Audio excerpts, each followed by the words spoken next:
Funsize Show!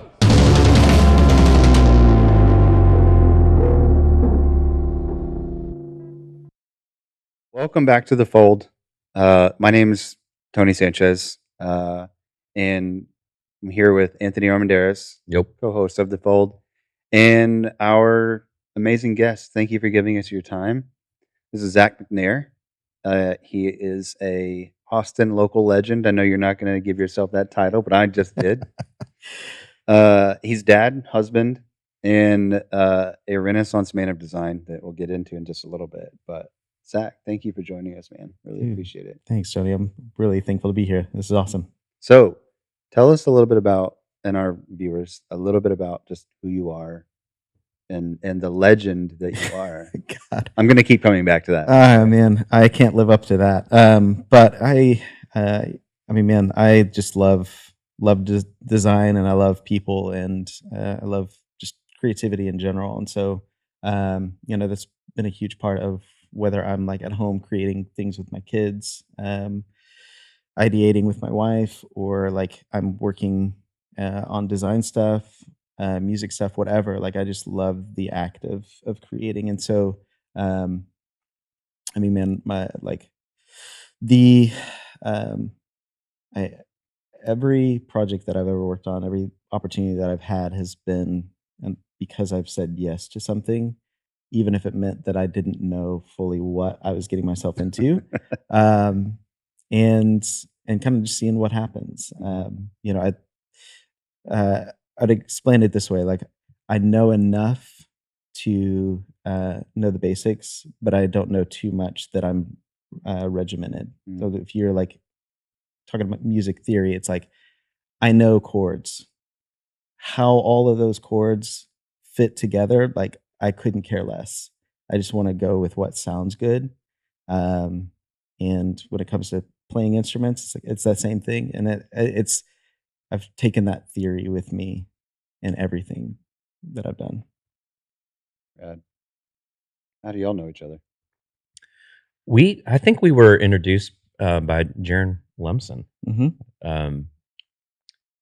when he was at Creative Market. Were you at Creative Market like around that time?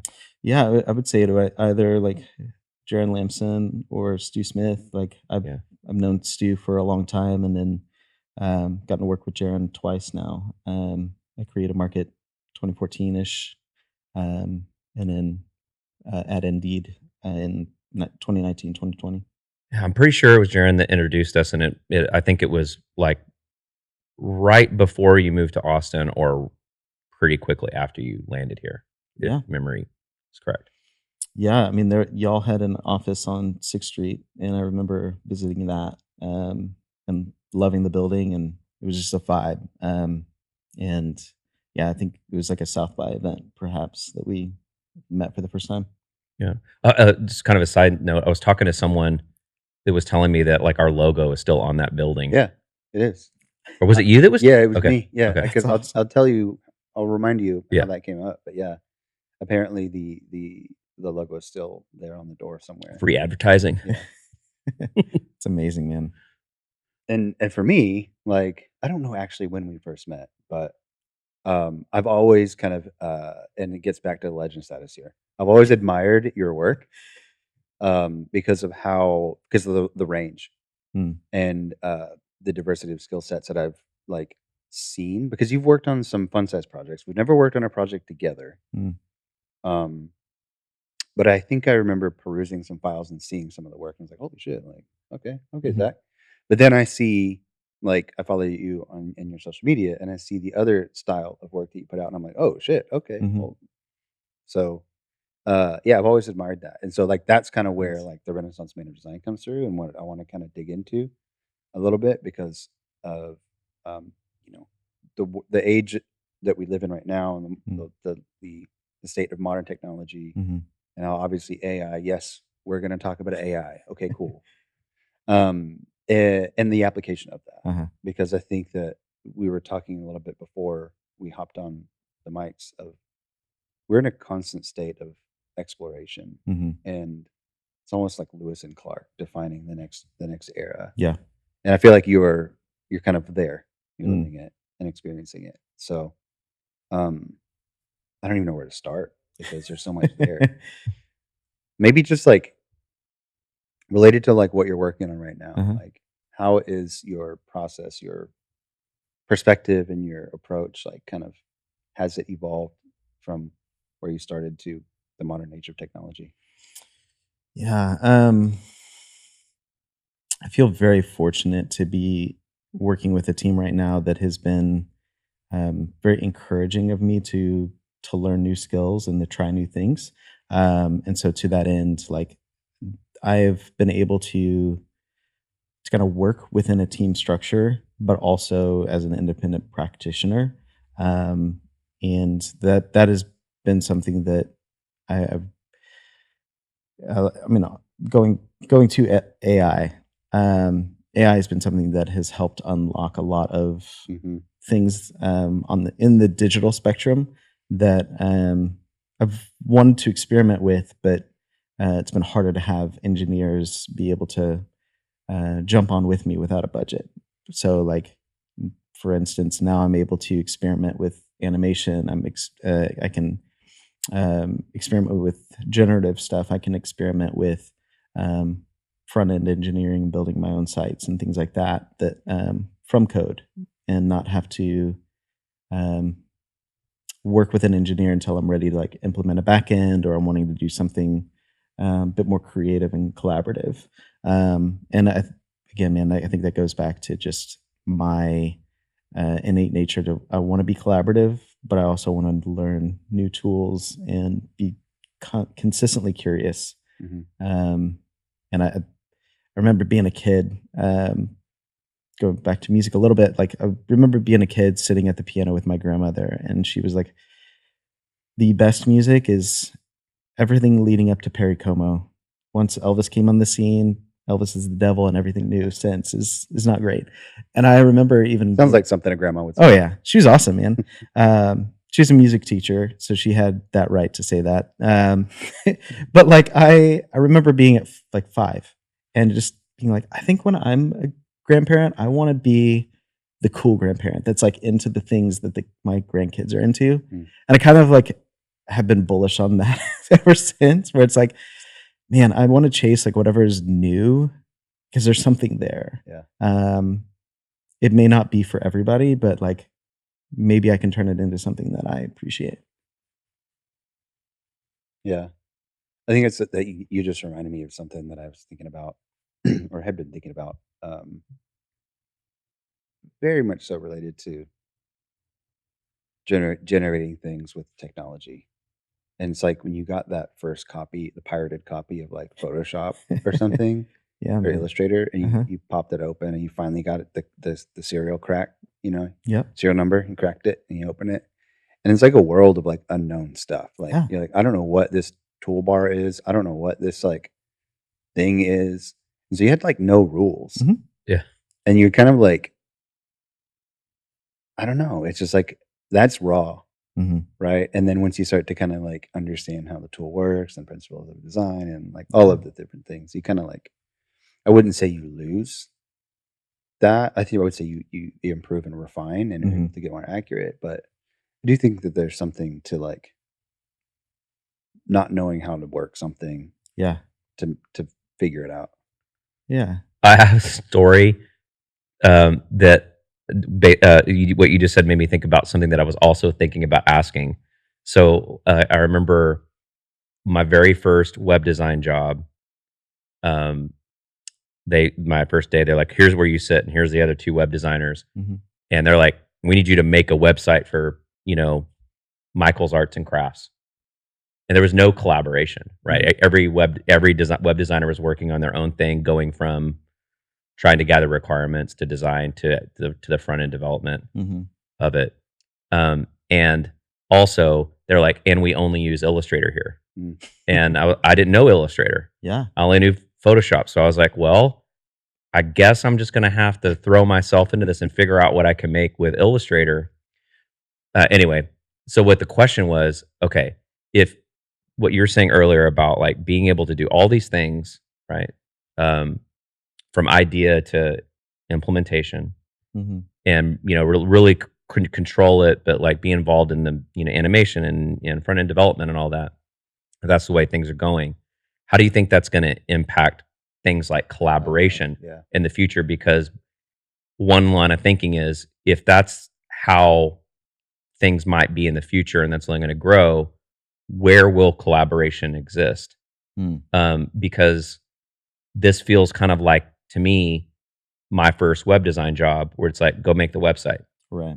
Yeah. You're not working with an engineer to front end developer. Like you're the person. Yeah. It's a great question and a little ominous. I think people are different. Yeah. Just in general, and everybody has their own way of viewing the world. There are some people that I know that are very comfortable just staying to themselves, and if they could live on a mountain and be there all day and night, and never see a soul for weeks on end, like they'd be happy. I'm not that. I'm very much so a collaborative person. I think that for those who are able to, for both those who want to keep to themselves and those who enjoy collaboration, I see AI being a tool for both of those people. The way that I probably see AI happening or helping the most is that it's at its very least, it's a tool that enables you to execute things more clearly, perhaps, or faster. But if you are working within a team, one of the things that I would encourage you to do is basically have all your teammates learn what they could, given their certain skill set, and then bring that to the table and see what happens. I think so much of what has happened within the world of design as AI has kind of come on the scene has been this like fear, if you will, of like, oh man, like AI is coming for my job. Like I can't, I can't, I won't even entertain it. Or there's the conversation of like, okay, AI is taking my design style, my photography style, whatever, or all of this training data that I've had as far as like design systems and all that stuff. It's going to take that and build on it and give it to other people, and that can be really scary. But I think the thing that I would say is like, man, like if you're not using AI, like learn to make friends with it. And if you're within a team, like really try hard to have everybody in your team use AI in some way. Because it's something that we're coming back from. We can't go back anymore. It's the box is open. You can't put it back in the box. But the thing you're saying is something I've been thinking about a lot, because we at Funsize, we work in teams and pods as much as we possibly can to encourage that collaboration and encourage that or maintain the collaborative spirit of working together on things. But I think over time, and it's kind of pointing to exactly what the question you asked and kind of the response is that, like, and it's the same with the whole world in the design industry, is like maybe the nature of like what collaboration means changes.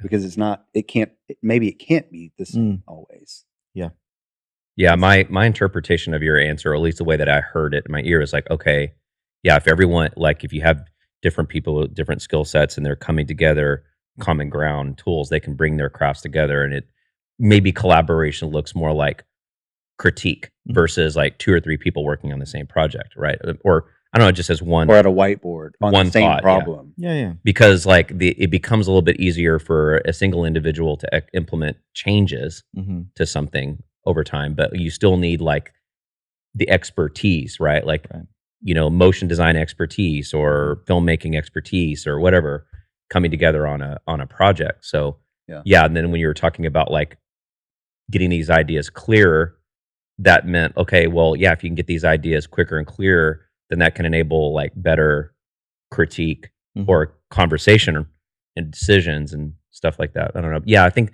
you're saying is interesting. It's like, yeah, like maybe it's just that what we have to think about is like what's changing in collaboration. Mm-hmm.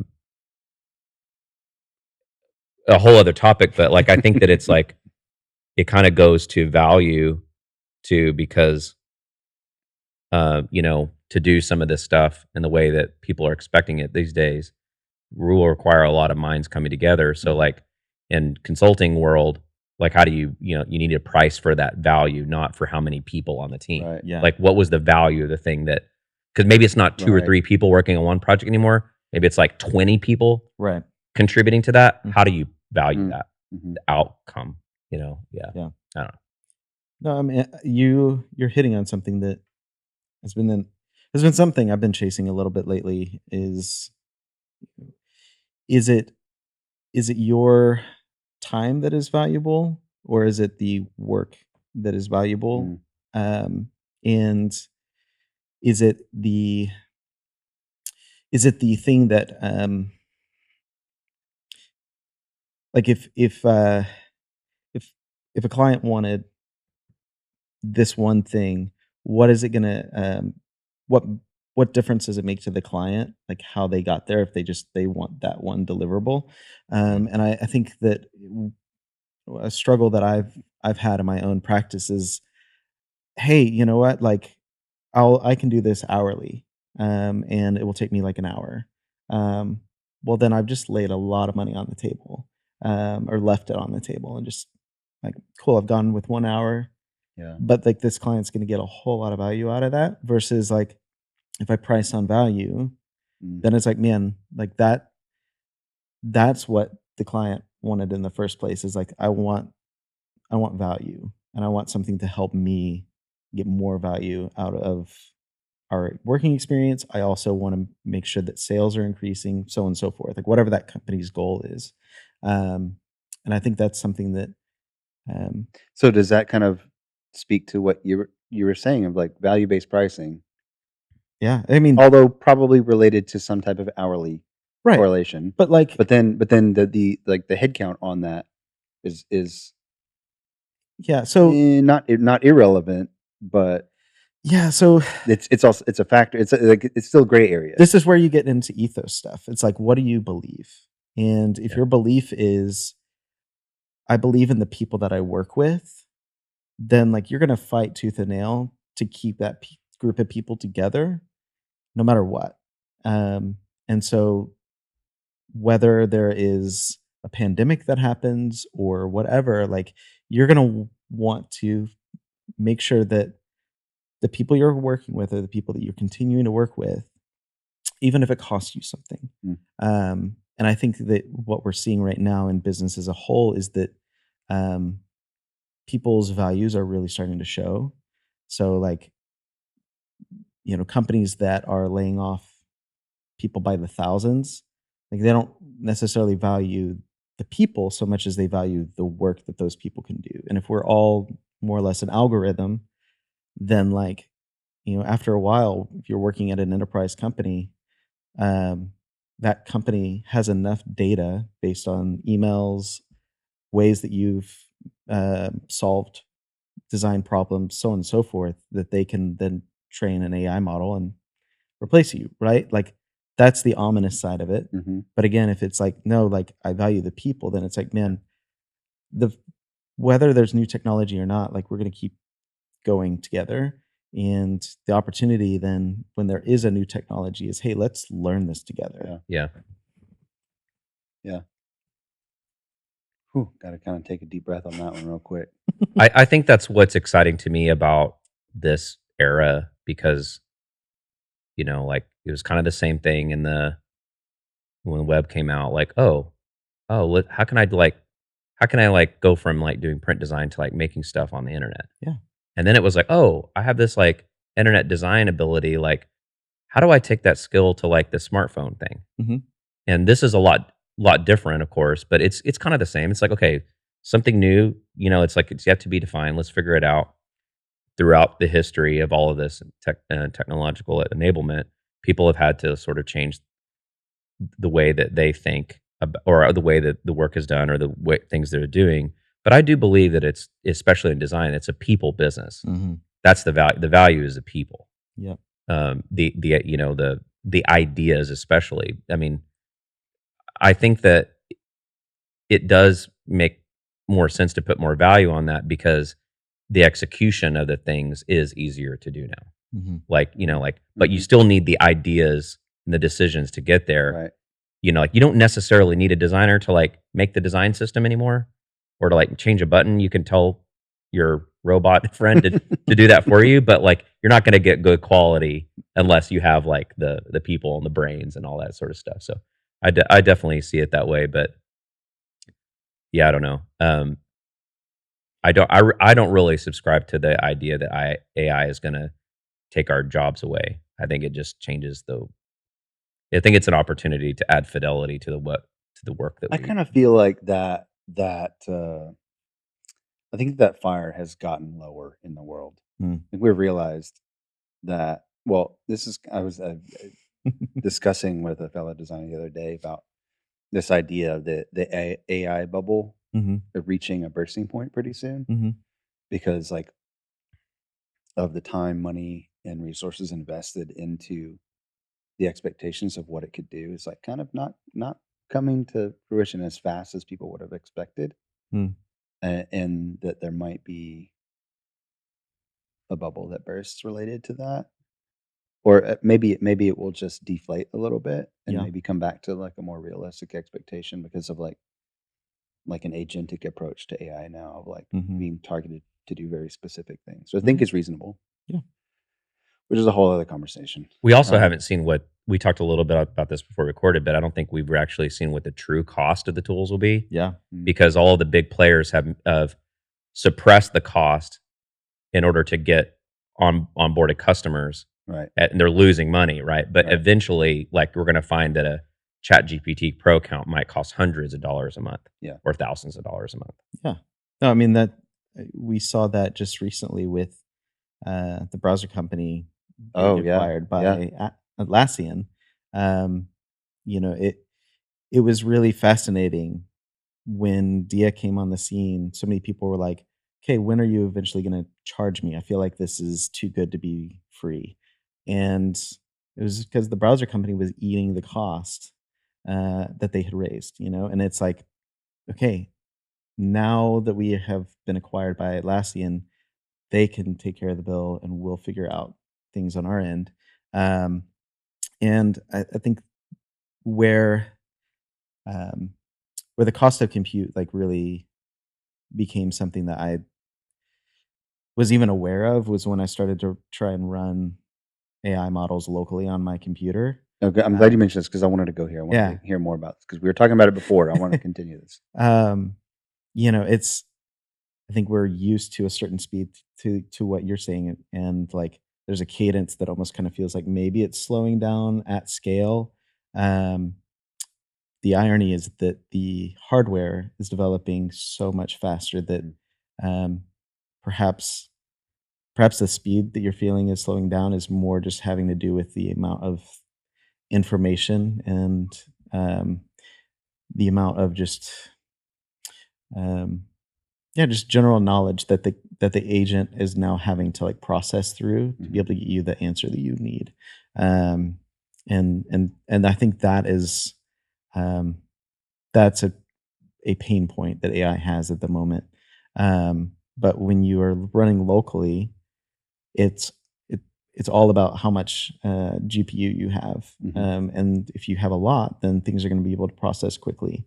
If you don't, then you may wait 8 seconds or 8 minutes for an answer, depending on how complex the ask is.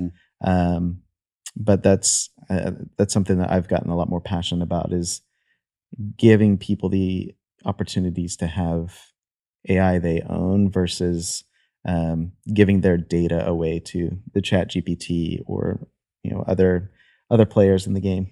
Yeah, that specifically, what we were talking about before, is that through AI Layer Labs? Yeah. Okay, yeah. Walk us through that again, because you're speaking to the specifically about, I don't know if you want to speak to it exactly how you did before, but an Sure. illustrator training model. Yeah, I mean, And the fact that like they own, that person or that entity owns Mhm. basically the rights to that model. Yeah. So there's a couple things that I feel like I need to give some context to. The first is what you were just saying. So yes, when you chat with Chat GPT and you give it your wireframes, you give it client information or whatever, like ChatGPT holds that information, um, and they end up holding onto it for quite a while, if not indefinitely. And if let's just say your client was um, uh, in a like a legal dispute with the government, then the government could easily call ChatGPT and say, "Hey, we need all information that you have on this client," Interesting. and the client can't do anything about that. So you've, in a way, participated um, in this, whether you knew it or not. And that's like on the corporate level. On the personal level, like think about people who have inadvertently given medical information, Yeah, social HIPAA security stuff, yeah. numbers, like whatever. You think that there's somebody putting their social security number into ChatGPT? People are dumb, right? Oh my god! And like, so to that end, it's like, all right, sweet. Now, Or like business formation data. yeah. And that one maybe even is a little more forgiving in the sense that, like, I mean, there are 1,000,001 business ideas out there, but like, if you start getting into specifics of like, okay, like here are the people I'm hiring and here are their addresses and phone numbers and whatever, it's like, cool, you've just exposed those people also. Right. And so that is where it's problematic. But yeah, so to give a little context to the company that I work with right now, we a lot of us have been working together on and off for years. Our co-founders, they've been working together on and off for the last like 15 years on various projects. They worked together at an organization, then started an agency, and then left and kind of did their own pursuits, and then kind of came back um, and so that's that like pivot ethos has kind of been in our foundation. So when we started last year, we were trying to solve the problem of making the cost of compute really small and making it to where when you guys are not at your desks but your computer is on, you could then like basically offer up your unused GPU processing data to whoever wanted to rent it at that time. Wow. So like we were trying to decentralize the cost of compute. Pixar back in the 90s when they were doing Toy Story, they had to use render farms in Colorado and I think Utah or something like that. And it took, I want to say 6 months for them to process or render one pass of Toy Story. So like, wait, how long? I think it was 6 months. Even if it was 6 weeks, that's still a long ass time. A long time. Like I could process a film on my computer in an hour or two, and it's like very different world, right? And so that was the initial problem we were trying to solve. But like when we had purchased like a $50,000 tech stack at the beginning of the year last year, by the year's end, Apple came out with the Mac Mini Pro for like $2,000 that could compete as well, if not better, than our tech stack when running local AI models. And so like we quickly realized, okay, that comes back to your point about like acceleration of hardware development. Dude, yeah. Absolutely, right? And it's kind of like, I mean, the iPhone just announced iPhone 17, and I'm not incentivized to get it because the one I have is fine. Like at some point, everybody has to decide, is this really going to improve things, or is this like a consumer ploy to get more money out of me? And so anyway, like the team that I work with, the problem that we are now seeing is not only privacy of data, but also being able to give people the ability to run AI locally. Because then it's like, man, like it's the Captain Marvel, like, what can I do with both hands free and not just one hand behind my back? It's like, oh, like, if I can give this AI agent all of my data on all of my hard drives, it's like, dude, game over. Like, I can have it process all of that stuff and research like that. It's the only way for the model to really be you. Yeah. Is if it's you. Yeah, not exactly. Not an Right. aggregate of everything on the internet. Exactly. So yeah, there's a lot of opportunities there that we're pursuing. That's really pretty much. I'm gonna have to take multiple deep breaths with the stuff that you're talking about, Zach. Not It's a lot really of people deep. talk about small language models. Everyone's talking about large language models, Mhm. and and the amount of environmental resources they use. Yeah. Not many people are talking about localized small language models. Yeah. But that's really interesting to me, right? Because like if we each had our own localized model, imagine what we could do if we gave permission to share our models with each other. Yeah. Like in the history of our relationship or past work history, imagine what that could do. I mean, that's another potential redefinition of collaboration. Right. Yeah. Exactly. Let's let our models talk to each other. Exactly what I'm saying. And help us get ready for the strategy we're trying to put together on a project. Exactly. Yeah. Exactly. Yeah. It's a wild world we're in, man. Web3 enables that, which I think a lot of people, if they are aware of Web3, they're aware of Bitcoin, maybe Ethereum. But there are a lot of blockchains out there, and there needs to be a secure way in which agents can chat and commerce with one another securely and very publicly without data being out there in the open. So like when you make a transaction on the blockchain, it's encrypted and secure, but there is a public ledger that people can see. Oh, hey, yeah, Zach, paid Tony this amount. What that contains, have no idea, but there's definitely that record. And ledgers are nothing new. That's like 600 BC technology, if not older, 1600. I don't know. Written it literally written in Yep, stone. Yep, exactly. So I mean, that has been just the technology that I've been continuing to put myself in front of to try and learn. And it's been wild. Yeah. Very cool. I want to switch gears because I'm really intrigued by everything that we've talked about and how it influences your approach to like tactically solving a design problem, whether it be, product design, complicated enterprise level, maybe challenge, or this is where the Renaissance piece comes in, because like I was saying, following your social media, like you, by the way, if you're not following Zach McNair, go follow. Thanks.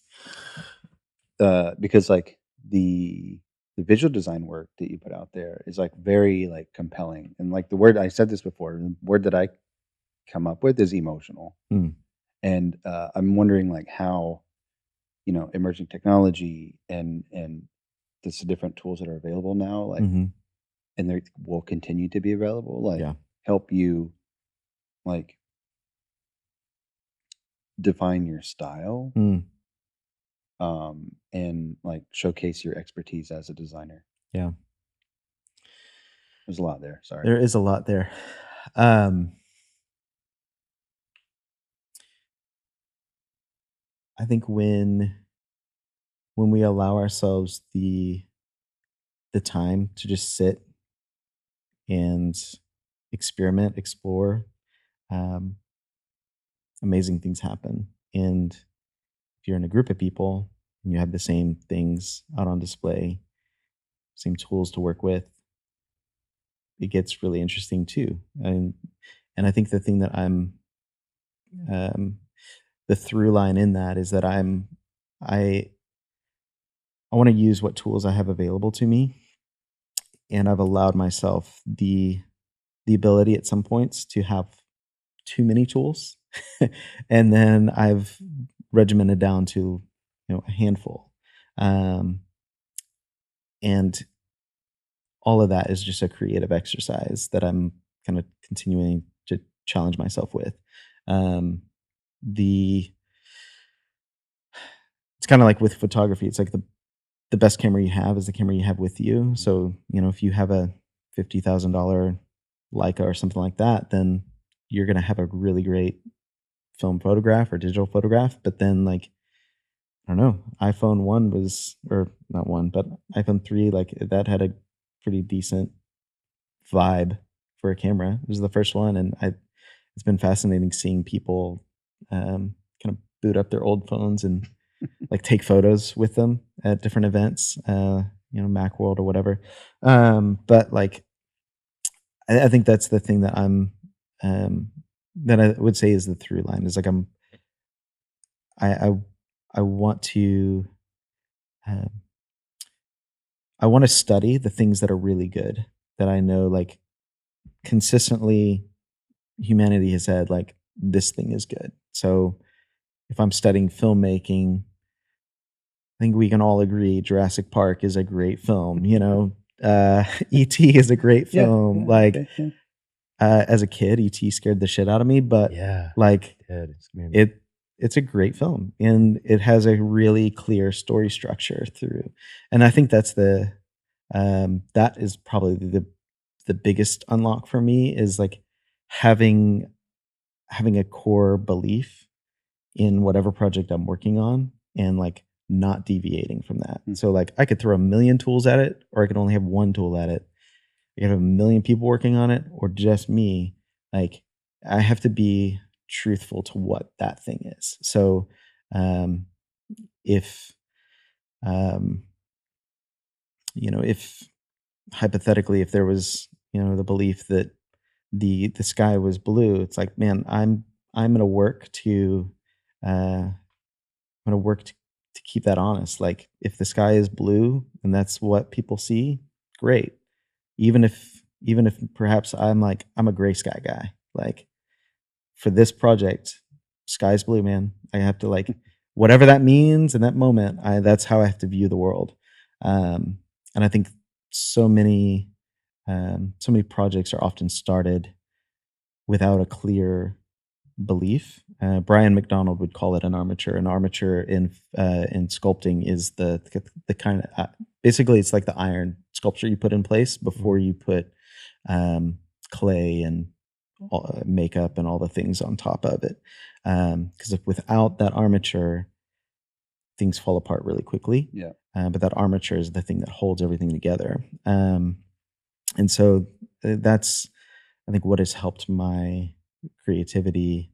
And my best project, my favorite projects are the ones where I knew from the jump I was really clear about where I was going. My least favorite are the ones where by the time we got to the end of the project, it was kind of like, I don't know how we got here, and I don't know why we ended up here. Like there's nothing other than just time thrown at something. Yeah. Yeah. I have several thoughts related to that. I don't know if you have any immediate, because I don't want to I got a lot. Well, I have something that I thought, but I'll wait till we're off camera. Oh no, That's Oh, that one's going to be amazing. good then. Yeah. So I think I believe what you said, and I agree. The first thing, okay, where do I start? Like from the jump, how is that armature defined? Mm. Like, are you do you define that? Do you prefer defining that? And what if it's not right? Mhm. How do you know it's not right? That's a great question. Like, how do you like if you're a gray sky guy Mhm. and you see the armature's green sky, Mhm. you're like, I know that it's gray. Then I can choose not to work with that client. Okay. It's like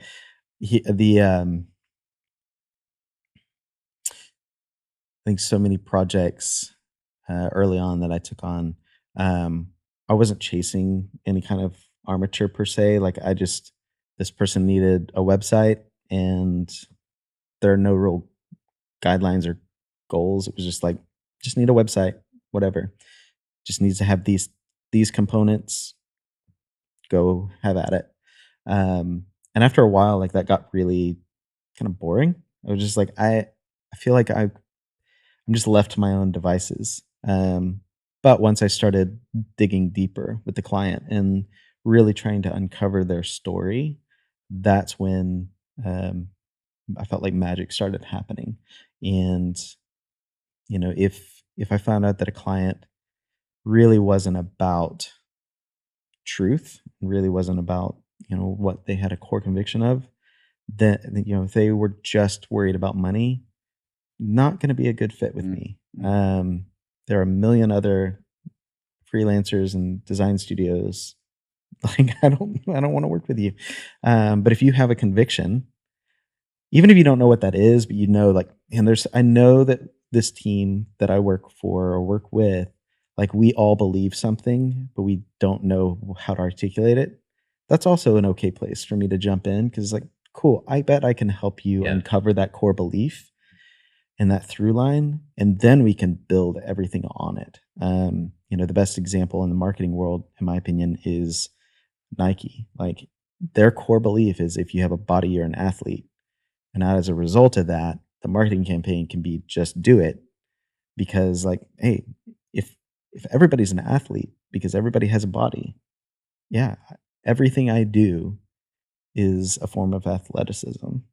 Like that's so brilliant to me, but it started with belief, and I think that's the thing that differentiates the great work from the not so great work. And I think we are probably in a place right now where, again, there's so much technology that exists that we're going to see a plethora of new work from people who may or may not have like really strong beliefs. They just are experimenting. But the ones that have belief are often going to be the ones that eventually rise to the top. Wow. Yeah, I totally agree with that. I mean, and the Nike example is a good one. So like if we think about the digital product world, right? Like, I don't know, iPhone came out. So very minimum requirements, just like I just need an app in the Apple ecosystem. I just need an app in the Android ecosystem. Just making something was good enough to like get a check from an investor or to get some users, build some traction. But like these companies are also brands. Yeah. And now that's not good enough anymore, right? Because there's so much competition in every vertical. To your point, people can make a bunch of stuff without like a strong belief. So it's like, how often, and I'm not involved in making work like I used to. So this is kind of a question, like how often in today's world are briefs like written with strong belief in something versus the PRD? Right. And like, how can companies learn to think this way, right? About, okay, well, yeah, we got to get this thing accomplished, but like, we really believe it's an apple and not a banana, right? Like, versus just, the typical stuff that we've seen, like, oh, just make sure it has this feature and make sure it does that. Like, I don't like, I know there are some people that do it, but I don't see it happening as often as I would like to see it happening, where there's, I don't even know the words to describe it other than creative direction or branding. Maybe, I don't know the right words, but like to really make the thing that has strong belief, to really carry that to the finish line. Like how can companies, like how can people or designers or whatever, like start going with that? Like how can they start doing that? I think you touched on it earlier in this conversation, and the word that came to mind as a differentiator between human and AI or AI agents is that I think humans are innate tastemakers. Like we know what we like, and sometimes we don't know why we like it, but we like a thing. And agents, as of right now, don't have souls. And so as of right now, I like you said, as of right now, gosh. Hey man, like it's going to be a weird world if like the last human invention was AI. Do y'all watch that show, The Foundation, on HBO? I've never seen it. No. Well, basically, there's a robot in there that's like 100,000 years old or something like that, and like kind of has a soul, like has thoughts and feelings, and challenges their programming. And dude, absolutely. So like, we'll see what happens 10,000 years from now. Bicentennial Man is one of my favorite movies. I love Robin Williams, and I remember seeing that movie as a kid and just being like, this is amazing that this robot wants to be a human.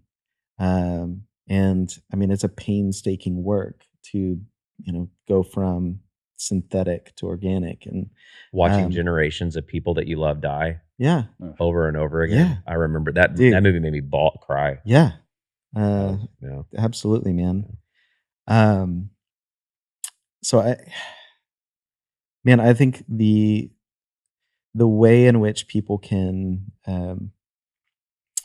continue to develop taste is by just studying great art and great bodies of work, great authors, filmmakers, musicians, designers, system creators.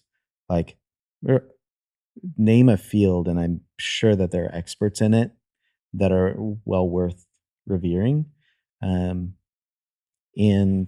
like studying that craft, I think will always be something that technology won't be able to do in the way that people can.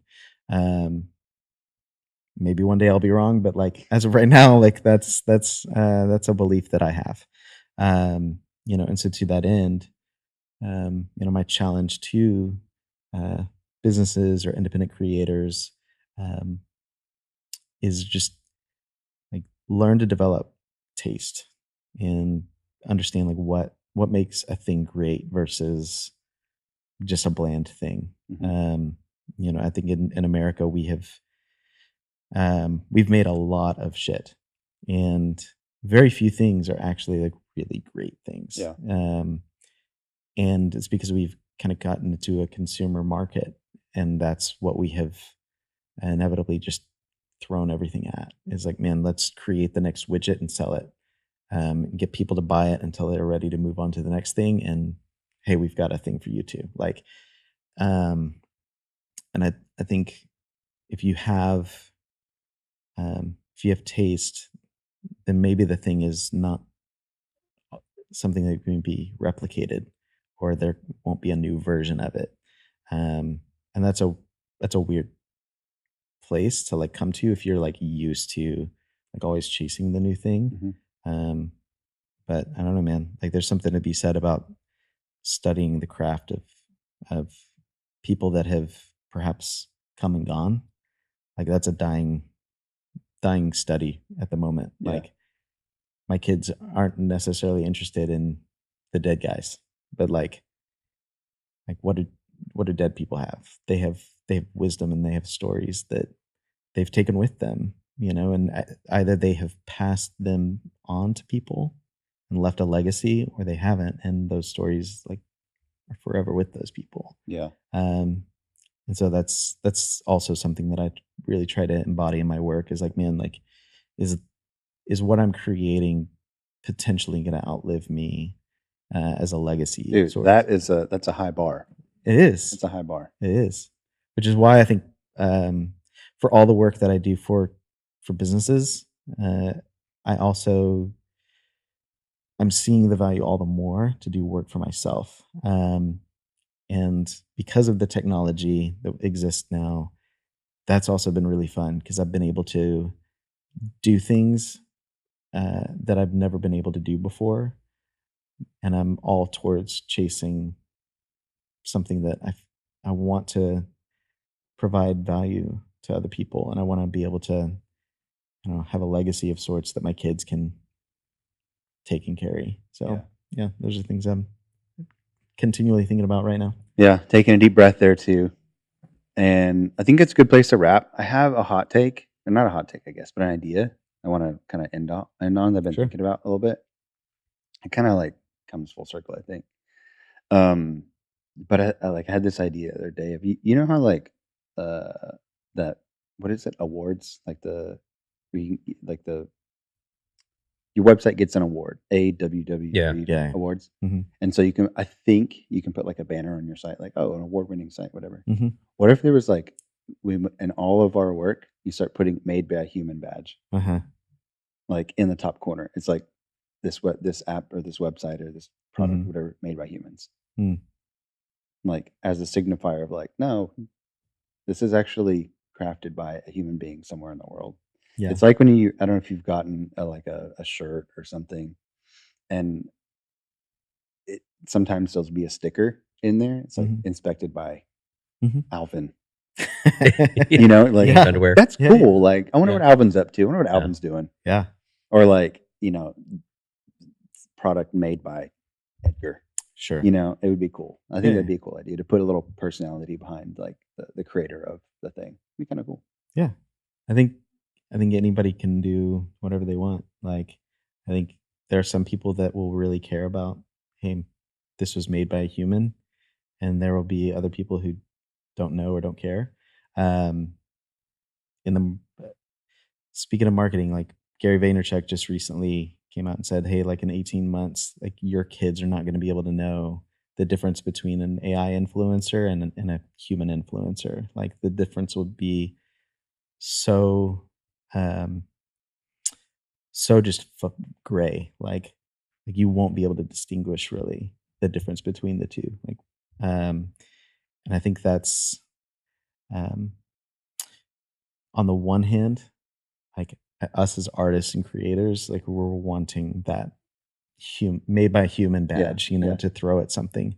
Um, but like in the grand scheme of business, that may not actually be a thing people care about, Right. for better or worse. So it's a What about means of integrity? oh yeah, dude, Right? absolutely, Like I think it would kind of be a cool idea. yeah. Guess that opens up a can of worms. So what Yeah. does integrity mean to you? So we Yeah. could keep going. We'll stay tuned. We're going to come back, Zach part 2. But yeah, thank you so much for sitting down Yeah, man. and just shooting the shit with us and chatting. Yeah, thanks for having me. Yeah. Super excited to continue conversations and yeah, for sure. Maybe we could do a part 2. Sure, anytime, man. Cool. Thanks for watching, and we'll see you on the next one.